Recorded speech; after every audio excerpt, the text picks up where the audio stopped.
Kevin was meeting with the senior executives at Williams Media. They were panicking because of all the pressure the Williams family was putting on them. But Kevin was confident that they could get through this. Kevin turned to Miss Wilson and said, "You're authorized to transfer any amount of funds necessary. Our first goal is to stabilize the stock market as much as possible." After he said this, Kevin got up and left. He went straight down to the parking garage and got in his to drive to the downtown branch of Lux Bank. When he got to the bank a while later, he was lucky to find some street parking. Kevin decided to leave the bracelet in his car before he walked inside. Because of the volatile stock market over the past few days, many people were worried about losing their life savings. So there was a crowd in the bank trying to withdraw their money. Kevin went straight to the VIP area because he figured Officer Emmett would be waiting for him there. But before he got to the teller's window, he was stopped by a staff member. "Hello, sir. How may I help you?" the woman said with a smile. "I don't need any help, thanks," Kevin said. "I'm just looking for someone."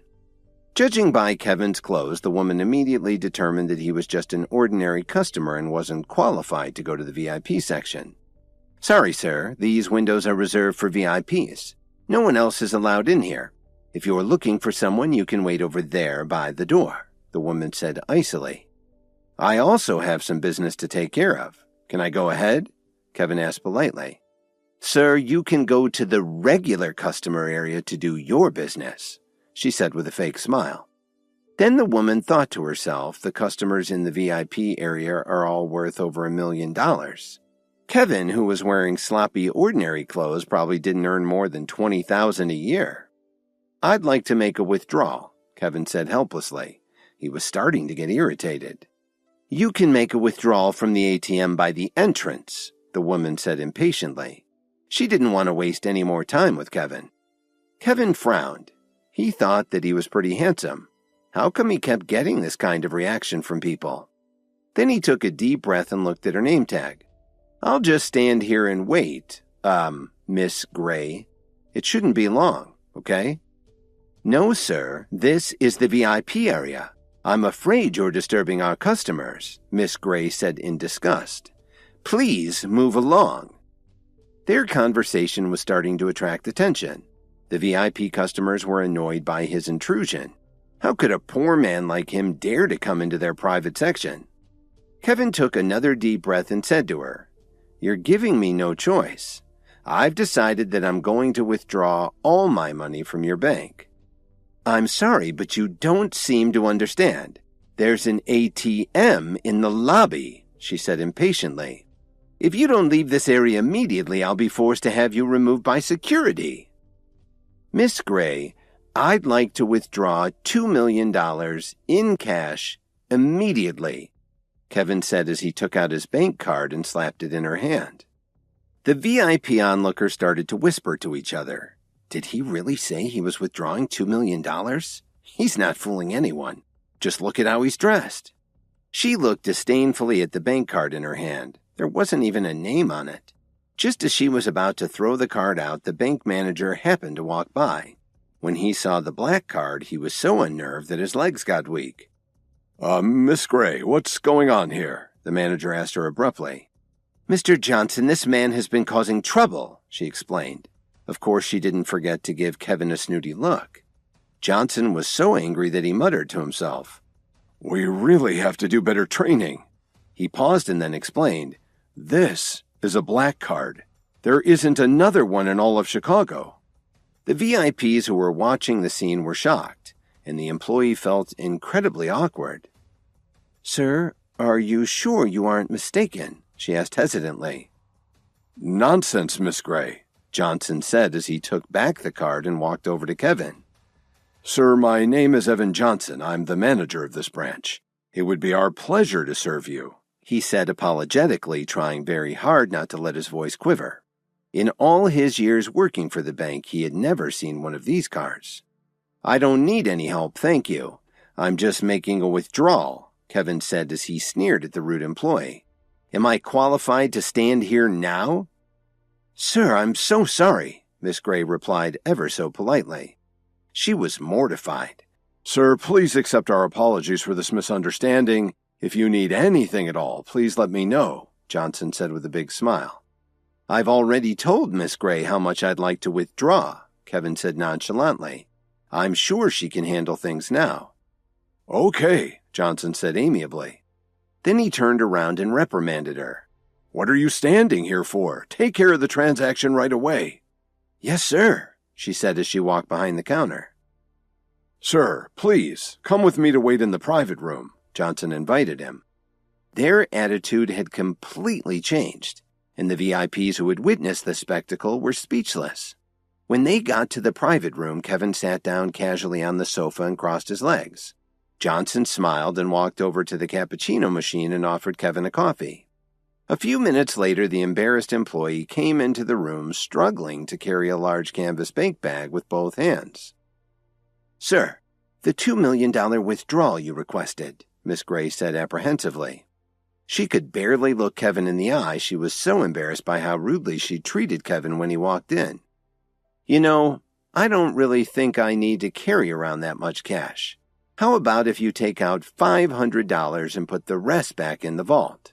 Kevin said as he leisurely sipped his cappuccino. Yes, sir, she replied.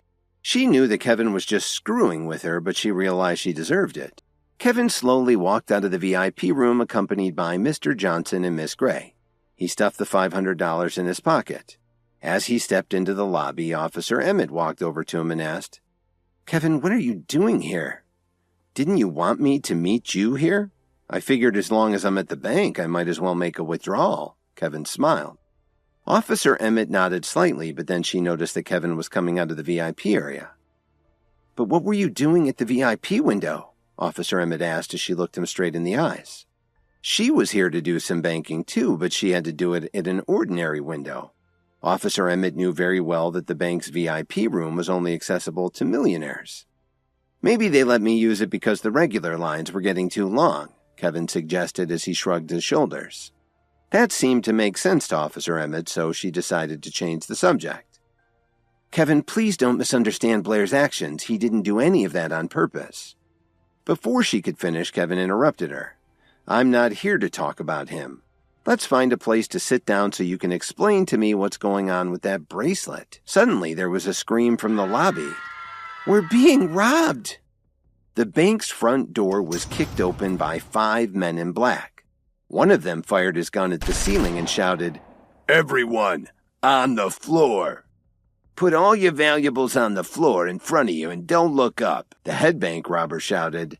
If you value your lives, you'll do as we say. The shocked customers hit the floor and tried to follow the thieves' instructions. Officer Emmett was about to react, but saw that there were too many armed robbers and she didn't want any innocent people to get hurt. What a bunch of scum, she said to Kevin. Robbing a bank in broad daylight. Well, if they came here at night, there'd be nothing to rob. How can you joke at a time like this? What else can we do? Kevin pointed out with a smirk. Should we go stop them? No, if they're brazen enough to come down here in the daytime, they're probably prepared for resistance. There are too many innocent people here. We need to wait for a better opportunity. Go to the vault and bring back $8 million in unmarked bills. And don't try anything you'll regret. Well, we don't have that much money right now. The robber responded by shooting Johnson in the thigh. I won't say this again. $8 million in cash right now. Too many customers have taken out their money the past few days, plus a lot of companies have withdrawn their funds to put into the stock market. We really don't have $8 million in the vault, Johnson said as he gritted his teeth in pain. One more word and you're a dead man. Just as he was about to pull the trigger, Officer Emmett stood up holding her badge in her hand. Chicago PD, you're all under arrest. Put down your weapons and place your hands on your heads. Kevin, who was still lying on the floor, looked up at Officer Emmett and shook his head in disbelief. What the hell is wrong with her? Didn't we agree to wait for a better chance? All the men in black turned to look at Officer Emmett. The group's leader looked around the room and then looked back at her. Sure, officer. Then he paused and said, Wait a second. Why should we listen to you? Oh my God, I thought she had better judgment than this. No backup and no gun. Why should they listen to you? You two go and tie her up and throw her into the car. He started walking towards Officer Emmett while he said this. As the two men moved in to tie her up, Officer Emmett spun around and made a savage sidekick to the first one's gut. Then she spun in the other direction and threw a high snap kick to the other man's head. A gunshot rang out and dust floated from the ceiling. "You're as good at fighting as you are beautiful," the man smiled creepily and said. "Let's see which is faster, your foot or my gun." He pointed to all the people lying on the floor and threatened. "We've got 5 guns. How many of them do you think you can save?" "You're a piece of crap," Officer Emmett shouted angrily. Kevin realized that she'd stood up and drawn their attention to keep Johnson from getting shot in the head. But now the robber was threatening everyone in the room. Kevin jumped up and said to Officer Emmett, "Go and check his injuries. Leave these guys to me." Hi, Kevin here. If you're wondering what happens next, then stay tuned on the Pocket FM Universe channel for more episodes.